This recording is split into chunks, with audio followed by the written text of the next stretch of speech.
ఎవరయ్యా అంటే తింటే పేరు ఉంటుందా తాగుత పేరు ఉంటుందా 10 ఏటలు కొత్త 10 మంది వచ్చి తిరిగిపోతారు కానీ రామ రామంటారు తట్టం రాదు భగవంతా నీ దయంటే బండ కూడా అడ్డం రాదు చనిపోయిన వాళ్ళ పేరు మీద ఈ రామనామస్మరణ ఏపిస్తే సత్యన జీవి స్వర్గం అందుతుంది అందుకనే మనకి అవకాశం ఇచ్చిన పెద్దలందరికీ పేరు పేరున మా కళాభివందనాలు ఇవాటి రోజు లోపల ఈ కథ ఎప్పించే దాతలు మనవలు మనవరాలు మరి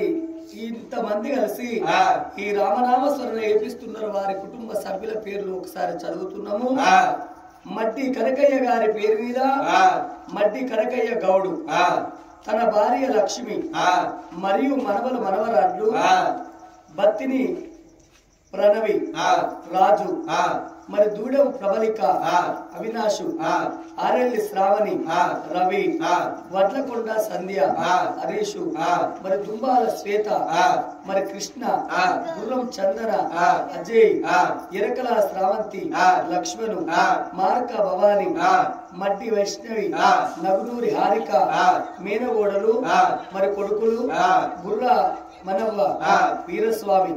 మరి బుడిగే ఇంద్రవ్వ బాలయ్య వీళ్ళందరూ కలిసి రామనామస్మరణ ఏపిస్తున్నారు మనవలు మనవరాలు అదే విధంగా మరి ఆ యొక్క కనకయ్య గారి కుటుంబ సభ్యులు మరి ఎవరయ్యా అంటే కొడుకు వల్ల మడ్డి రవిగౌడు మరి కోడలు నవత మరి ఇద్దరు మనవన్లు మడ్డి అభిలాషు అఖిల్ మరి ఇద్దరు మనవన్లు అభిలాషు అఖిల్ అదే విధంగా బిడ్డలు అల్లుళ్ళు మరి పంజాల కోమల రవి వెల్లి మంజుల లక్ష్మణు నగునూరి రేణుక మరి లక్ష్మణు రామ్ చరణ్ మనవడు మార్క రమ రమేష్ మరి సంజయ్ మనవడు మరి బొంగోని మల్లవ్వ మరి కీర్తి శేషులు మహేందర్ మణిదీపు మనవడు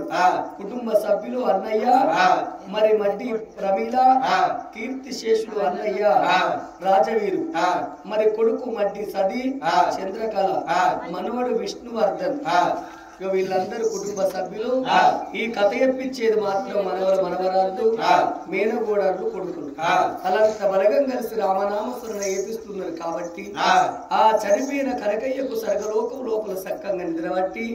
వారికి వారి కుటుంబ సభ్యులకు కలల్ల నీడల్ల కనబడిపోని ఆత్మగల్ల కనకయ్య